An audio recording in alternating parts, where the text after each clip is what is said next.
Everyone in the world today wants to know, how are we going to transform politics? The thinking that is creating the divisiveness in the world today.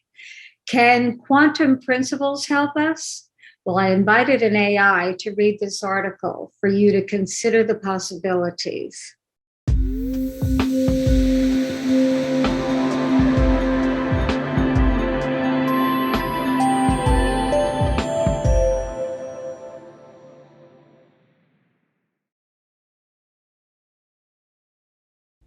Thinking not as usual. Can quantum principles transform politics? Einstein's dictum turned modern-day mantra. We cannot solve our current problems with the same level of thinking that created them. Reverberates in small gatherings of big leaders who scratch their heads searching for new ways to think. With economic uncertainty, insurgent conflicts, imaginings of nuclear attack, endless wars, energy deficits, climate catastrophes, cybercrime, C-suite shame, mass shooting madness, and divisive politics turned paid slander, we hardly have the world's problems solved. Dr. Einstein, we agree, new thinking is not simply a nice idea, it's absolutely vital. What exactly is new thinking? The dilemmas we have are at least three. First, we need to distinguish what new thinking actually is. Consider that new thinking is not just a clever or out-of-the-proverbial-box idea. New thinking is a fundamental shift in the entire way we relate to reality. Given that thinking is based on a system of reality assumptions we call our worldview. At the second dilemma, we are in a quantum age still relating to the world through industrial age notions and beliefs, many of which have been proven wrong, incorrect, null and void. Therefore, our habits of thinking and whatever derives from our thinking, including our decisions and strategies, are flawed from the start. Old worldview, new worldview. The LA difference. The industrial age worldview was born from a 17th century physics based in the misleading declaration that only matter is real, which modern quantum physicists know to be inaccurate and extremely limited at best. The old worldview saw a fixed and static objective world of solid objects out there, separate from us, that required a force of push or pull to get something to move. This was the universe as a giant clockwork machine. How did these beliefs condition the way we think? Translate matter as circumstances. We are stuck thinking from fixed conclusions based on circumstances lived as absolute truth, seeing as believing analyzes, either slash or stalemates, and stovepipe perspectives. Map these limiting reality assumptions onto society, and what do we get? Conflicts based in the illusion of separation, tainted options due to either slash or narrowness, and side-taking fights to the finish. In the physical domain, we look separate and we look different. Now we know better. We're in a multidimensional world of interconnected whole systems. There are distinctions yet no actual separations. In an only matter is real reality system, mind doesn't get much play. Yet, the world-altering paradigm shift in worldviews that has made possible all of our dazzling digital technologies was the leap from the universe as machine to the universe as mind. The quantum worldview changed reality from a fixed and solid circumstantial stuff to a creatively malleable, intelligent non-stuff. Even so, our thinking remains entrenched in the beliefs of bygone era. If thinking is shaped by our worldview, and if mind doesn't enter into the reality equation, then how can not effective thinking even be possible? From a quantum worldview, mind does matter. In fact, mind is fundamental, not the psychology of mind, not the brain, the gray matter transmitter of mind. The nature of mind is consciousness, the sine qua non creative dynamic of human experience. Thought creates reality. Really. Thought creates reality is a phrase and an idea that has more or less found its niche among those who already know it to be true, or as it is said, not preaching to the choir. A statement too gossamer to be taken seriously by people who have been acculturated to seeing is believing. And if you cannot offer proof according to the standard scientific method, then there is no sense even talking about it. It's time to move beyond this cliché belief of the uninformed that thought creates reality belongs to the confines of metaphysical new thought, implying it's a new age movement with questionable credence, and update ourselves with serious knowledge. The science arrived nearly 100 years ago. The substratum of our universe is mind-like, as revered physicists concluded. From Sir Arthur Eddington. The stuff of the world is mind stuff. To Max Planck. This mind is the matrix of all matter. And as astute physicists today have proven, mind is the fundamental creative source of all ordinary human experience, action and results, is not new news. This concurs with wisdom traditions first in the science of consciousness summed up in the well-known statement of Buddha, that all is mind. Therefore, when you master your mind, you master your life. It's the 21st century. Do you know how your mind works? This leads to the third dilemma. We have never been taught to use the natural faculties of mind. Since our educational system is derived from the outdated idea that matter is the only thing that's real, we study the brain, but have no knowledge of how the subtle faculties of mind function, including the dynamics of intent, intuition, resonance, energy and meditative states. We simply do not have an understanding of the relationship of mind to mind and mind to matter connections and the direct impact of those relationships on our outcomes, including the way we shape and manage our social, political and economic institutions. I remember listening to Institute of Noetic Sciences IONS head scientist, Dean Radin, talk about how despite the fact that quantum physics has already shown many times the very real non-local mind-to-mind and mind-to-matter field connections, that there ought to be at least some researchers in the more than 17,000 universities and colleges around the world who are looking into such matters. Yet, at that time, circa 2008, he said there was only a handful, possibly 50 professionals doing such research. Hence, the practical non-existence in traditional education of one of the most important things we can learn about and teach our children, how we create our experience and our results according to our habits of thinking. We believe in visualization techniques that athletes famously employ toward their wins, but we have no idea of how or why they work. The myth of choice. We should be asking ourselves, if our habits of thinking are creating our reality, then what is creating our thinking? When you examine this, you realize that our thoughts are not as free and independent as we would like to believe. The worldview that has shaped us as well as our societal institutions for the past 4 centuries reflects the scientific materialism of classical science, whose chief goal was to predict and control nature by dissecting it, categorizing it, labeling it and living according to its conclusions, the absolute truths of its arbitrary so-called certainties. Its offspring. Machines. Exactly how has that affected our thinking? In many ways we have become automatic and all too mechanical. In the way we approach life and attempt to arrive at solutions. Wisdom masters tell the story of the man who lost his keys one night and went looking for them using the light of the lamppost. Logical. Except that the keys weren't lost under the light. Regarding our current debates over key issues, consider that we are in the wrong questions, stuck in either slash or thinking, the pendulum swing to nowhere. Either slash or thinking equals partisan politics. Partisan politics offers a painfully glaring example of the automatic mechanism of either slash or thinking. The system forces you into a constraint that is even antithetical to your core ideology on which this country was formed, individual freedom. The industrial age model silently conditioned us to its own push-pull, force and control mentality. Analyze how the parts fit together, manipulate the circumstances, and we can dominate nature.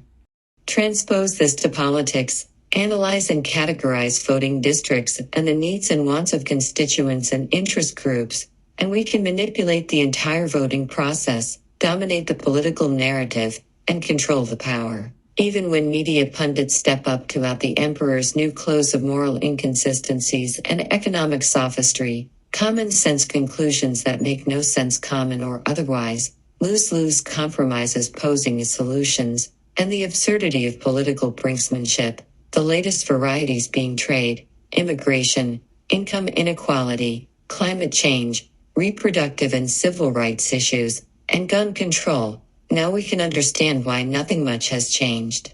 The joys of a both/and world. Consider it.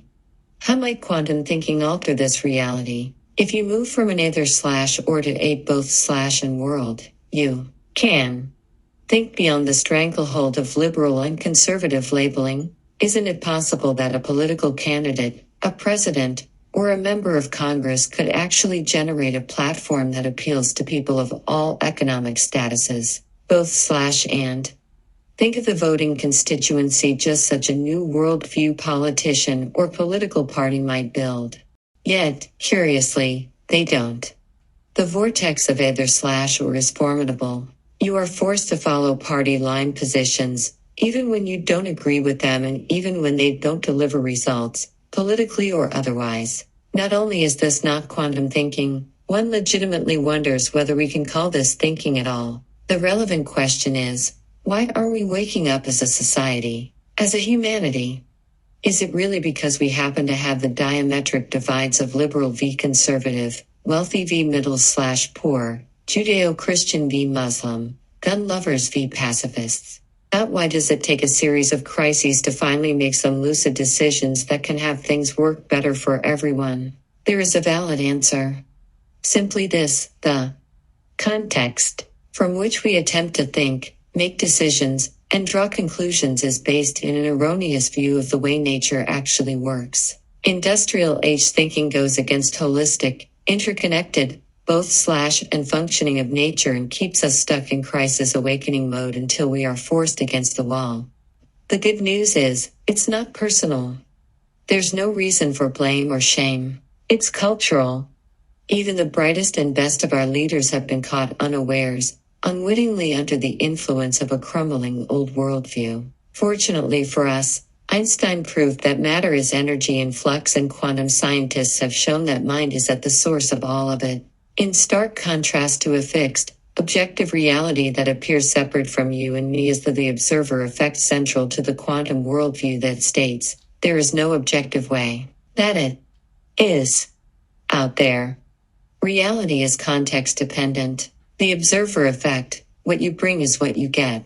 There is no separation between the observer and the observed. The instrument of observation, human consciousness, is shaping what is being observed. The turn your world topsy-turvy quantum discovery is that you and I are the ones shaping reality according to the assumptions and conclusions we bring to our observation. What does this mean?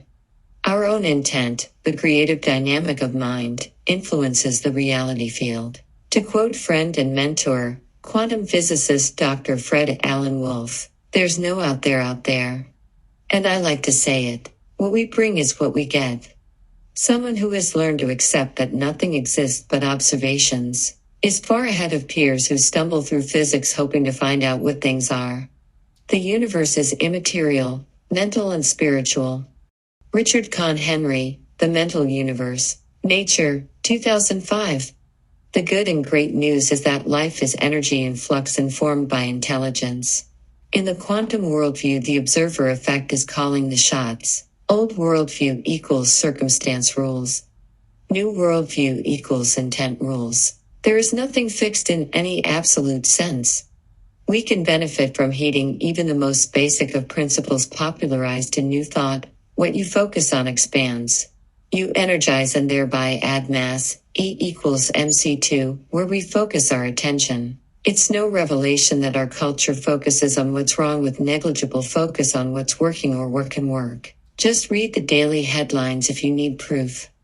How do we think effectively for this world? Will we ever eliminate poverty, hypocrisy and divisiveness and maintain health and harmony, peace and prosperity? We need to see the limits of thinking in order to move beyond them. We need to see the limits of our own thinking in order to move beyond them. It does take a virtual quantum leap in perspectives to a new worldview, to apply a set of principles we are not accustomed to thinking from. How do we get ourselves out of this mess, Ollie? Let me count the ways. Questions are contexts that lead us in particular directions. If context shapes reality, which it does, then the media needs to be asking different questions beyond the sophomoric survey type. Are you for or against abortion, stricter gun laws, tax increases, foreign intervention, healthcare, etc. Pushing the chess pieces around on the same petrified chessboard to generate more substantive, authentic, relevant discussion. We ask the politician and pundit, what is their position when we could be asking them what is their intent? A good question for starters. Can we evaluate political candidates from the quality of their thinking, their discernment and expansiveness, or lack thereof, rather than from whether their socioeconomic status, skin color, gender, or religion matches ours? Polls are another way we keep stovepipe blinders in place. Polls continue to ask either/or questions that lead to political flip-flopping depending on the mood of the public that day. Pollsters ask, which issue is most important to you? Immigration reform or the economy? When you think from whole systems, you know that every issue has an economic effect. We could generate a conversation with different kinds of questions that enable us to, really, understand how the issues affect us in our personal pocketbooks based on how each issue, from the foods we eat to the people we imprison to the rules in Congress to the way we address abortion, affects the total economy. Just by asking, how are, each and all, the major issues in the spotlight right now affecting economic issues? We would alter the trajectory and create a new depth and quality in the public conversation. We would get beyond measuring the merits of Congress absurdly based on the number of bills they introduce, so linear thinking, and base our evaluation on the merit of their quality and management of laws. Are they relevant? Are they efficacious? Will they cost more to enforce than their intrinsic value? Is enforcement even viable? A new kind of spin. What kinds of questions should the media and we be asking? Moving from a context of either/or to a context of both/ and can take us there. New questions might be, how do we have both the 1% and the 99% flourish financially? How do we take care of our host Mother Earth? And take care of the profitability of our corporations, too? Isn't it possible that the policies that would emerge from multi-economic platforms could actually work effectively to have our overall economy be stronger than ever? How do we evolve our food manufacturing processes to improve the health of society, both physically and fiscal? Why? While maintaining the financial health of companies and farms. How can we facilitate energy companies and the military-industrial complex to transition into more life-enhancing purposes without trying to kill them off, so they not merely survive, but thrive in modern culture? Pollyanna. I don't think so. What did Einstein know that we don't? If you think all this sounds Pollyannish, think again. To accept new ideas, we have to have a framework expansive enough to hold them. We already know that advanced solutions to energy, ecology, and health are available, yet for the most part we are not using them to their full advantage, and some not at all. As long as we have to fight for our side so we can continue to gain or not lose, typically money or power, there is insufficient thinking to even allow these solutions into our psyche, let alone our society, or better said, our economy. Rather than having money being the catalyst for not doing it, we can be informed by the past yet not be a puppet of it. When you think from holistic and holographic principles, you make wiser decisions. Witnessing the devastation of severe storms, fires, floods, and earthquakes, in a real sense, the debate over whether these extremes are nature-made or human-made is not as relevant as, what are we going to do about it? In the very least, we need to think from a whole systems perspective of how our decisions and choices on areas as diverse as energy, land development, and executive pay are interconnected, affecting every aspect of daily life from our drinking water to our stock portfolios to our country's budget to our personal peace of mind. If you just read that and couldn't quite see the connections between the wide arrays of issues, you prove the point that we are not seeing life from whole systems. Dr. Einstein, we concur. If our thinking is based on premises, beliefs, and assumptions of a worldview that are out of date or blatantly inaccurate, then we have to put in some kind of correction. The great quantum discovery is that mind, not matter, is the key player. If we are ever to master living on this planet together, we have to get hip to the real effects of mind to matter and mind to mind relationships that modern quantum science has proven unequivocally. We need to distinguish the influence of our worldview on our thinking and transcend antiquated, obsolete ways. Only then will we know what new thinking actually can be. If computers are learning to think in quantum terms, shouldn't we be, too? Think of it as learning the physics of mind.